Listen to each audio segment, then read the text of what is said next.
Hey guys, in this video I want to show you how to create a new Starbucks account using the Starbucks app on your mobile device. If you find this video helpful, please drop a like and subscribe to my channel. In saying that, let's just jump straight into the video.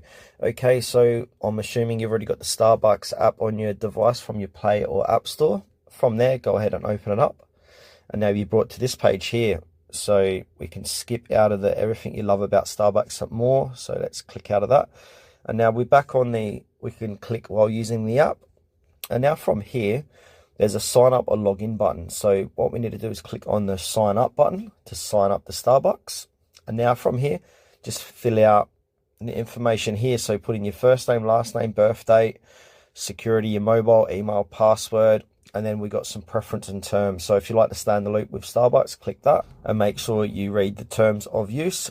Click that and then go ahead and click on join now, and then that will go ahead and sign you up and create a new account with Starbucks. You might need to check your email address for any account verifications, and then just once your account is verified, you can start using Starbucks and make some orders.